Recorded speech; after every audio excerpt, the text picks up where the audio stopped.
Hey guys, it's Jeremy here of Metal Music Meltdown, back with another video. What do you have for today, guys, is the next installment of my top 10 albums of each year, starting back in 1970, working my way through till present date. I'm currently on 1984 for this episode of the series, and if you're new to the channel, welcome. If you enjoy this style of video, please give it a thumbs up, and definitely join the Metal Music Meltdown family, and check out my other videos I've done in the past, and see what albums you agree with or don't agree with. And I'm noticing in the 80s, the more I do these in the 80s, it's just very difficult. There's so many iconic albums in the 80s, and there's always 5 or 6 that stand out from my top 5 or so, but the bottom of my top 10 is always very difficult. I always feel bad leaving off certain albums, but I always have to make a decision. And I will give honorable mentions at the end before I list my number 1. And down below, list your top 10 from 1984, or maybe a band I missed that's lesser known or I might not have heard of. I'm always interested in checking out bands from the older stuff. So let's jump right in, guys. At number 10, I have Venom's At War with Satan. I love the first 3 Venom albums. This one's not quite as good as the first two. First two are untouchable in my opinion. But standout tracks in this one are the title track, Genocide, and Cry Wolf. At number 9, I have Armored Saint. They are their debut album entitled March of the Saint. Love these guys, really good sound, classic heavy metal kind of stuff. And standout tracks, the title track, Take a Turn, and I'd say Madhouse. And at number 8, I have Queen with The Works. I fucking love Queen. If you're all new to the channel as well, I do have a designated Queen video every Friday called Freddy Fridays. I had to put The Works on my list. It's a little bit lower down, but I do really enjoy this Queen album. It's really good. Some classic Queen songs like Radio Gaga and I Want to Break Free and Hammer to Fall are the standout tracks, but Tear It Up's a really good tune as well for a shorter song. It's just some really good stuff on this album. Fucking love Queen. That's number 8.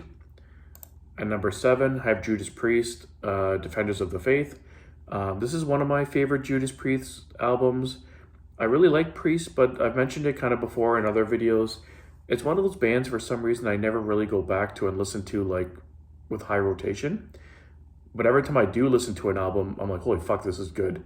And this was no different. I played this on YouTube just quickly to kind of review the album and what songs stood out. I'm like, holy fuck, this is good. So I threw in the CD and listened to it again. And yeah, it's a really heavy album. Standout tracks would be Jawbreaker. I would say The Sentinel and Heavy Duty are the standout tracks for me. And at number 6, I have The Debut by Metal Church, another really good band. They're kind of a blend of traditional heavy metal with a mix of speed and thrash. This is my favorite album by them. It's really, really good. This was in my top 5 initially, but after listening to some stuff, I kind of bumped it down a little bit. Standout tracks, Beyond the Black, the title track, and Hitman, I'd say, are the 3 standouts. And at number 5, Anthrax's debut album, Fistful of Metal. This is a great album, really good thrash album, I think, and underrated in my opinion. Probably on some days, this is my favorite Anthrax album. Among the Living is really good too, or Spreading the Disease, but I love this album. Standout tracks, Metal Thrashing Mad is really good. Soldiers of Metal is really good. Death Rider, the opening track. And they have a really cool Alice Cooper cover of I'm 18 on this as well. Really good stuff. I love this album. And at number 4, The Mighty Iron Maiden with Power Slave, one of my favorite Maiden albums. I had this up number 2 or 3 initially, but after reviewing some other albums and giving them another listen, I'm like, it kind of fell down a little bit. But this is an iconic album by Maiden, such an iconic album cover as well, with tracks like Aces High to open it, 2 Minutes to Midnight, the title track, yeah, Flash of the Blade, and of course the Rhyme of the Ancient Mariner, the epic, is really good as well. Really good album, one of my favorites by Maiden. At number 3, I have Dio, Last in Line. This is Dio's second album behind Holy Diver. Not quite as good as Holy Diver, but his second album, best album in my opinion. Standout tracks, We Rock. The title track is my favorite from this album, The Last in Line. And I Speed at Night is probably my third favorite track from this album. Fucking love Dio, rest in peace. I love all his stuff, but these first two Dio albums are just iconic. I love them. At number 2, I have Merciful Fate, Don't Break the Oath. Another iconic metal album, all-time classic. Definitely a must-have in every collection. It's their second album after Melissa. These are my two favorite Merciful Fate albums by far. And I had to put this high up in the list because it's so iconic and just amazing. Love this album to bits. Standout tracks, Gypsy, The Oath, and I would say Desecration of Souls, I guess, overall.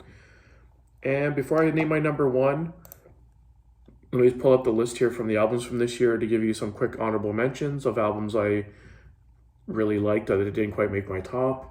So I'm just going to scroll through here quickly, guys. Just give me 1 second. Bathory's debut was this year, a really extreme metal, important metal album for black metal and extreme metal. Very iconic album. Didn't quite make my list. I'm not really into black metal as much. I think that's why. But it has to give recognition just for its importance. Really good album still. And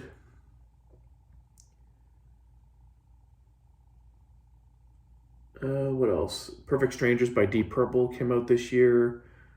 Another great album. Icon's debut album, Icon, was really good. That didn't quite make my list. That was like number 11 or 12. Definitely a band everyone should check out. They're really, really good. That debut is really good.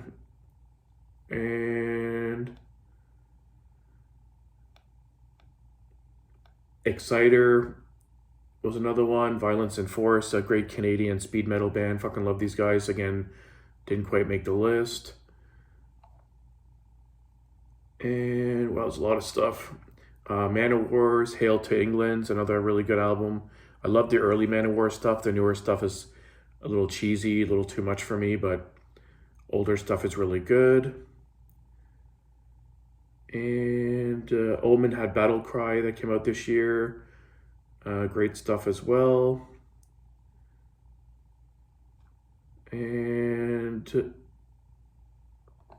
Tank had Honor and Blood. That's a great album. I love that album as well. New traditional heavy metal. Slayer had Haunting the Chapel EP, one of my favorite EPs of all time. St. Vitus had their debut Doom record. That's really important. Really good stuff too. That didn't quite make the list. Razor had Armed and Dangerous EP that year. Really good stuff as well. Van Halen had 1984. Voivod had their debut, War and Pain, great Canadian. Well, they're like thrash and like death a little bit, and some eventually got into more progressive stuff, but great band, good album. Wasp debut was another one that didn't quite make my list. I'm not a huge Wasp fan, but that debut album's really good, but didn't quite make the list. And Cirith Ungol was another one, just kind of popped in my head. King of the Dead was another good one that's really good. Yeah, just some really good stuff. I'm sure there's some other ones I'm missing here, but I don't want to take too much time. And my number 1, I'm sure most of you could probably guess, Metallica's Ride the Lightning. My favorite Metallica album. When I first got into heavy metal, Metallica was the band that got me into it, and I was obsessed. I listened to nothing but Metallica for like 5 years, like literally. And I know this album top to bottom, there's no filler in it. I probably listened to it 1,000 times without exaggeration. Fight Fire with Fire, Ride the Lightning, For Whom the Bell Tolls, Fade to Black, Trapped Under Ice, Escape, Creeping Death, and Call of the Cthulhu, top to bottom, a perfect record. Creeping Death is arguably my favorite Metallica song of all time, but Ride the Lightning's amazing, For Whom the Bell Tolls, like the whole album is just iconic. I had to have this at number 1. So that's it, guys, for this video. Definitely list down below what your top albums of 1984 were. And stay tuned for 1985. I should have it up in the next week or two. I just kind of put them up randomly when I kind of dive into each year, but stay tuned for that as well. And until next time, guys, keep it metal.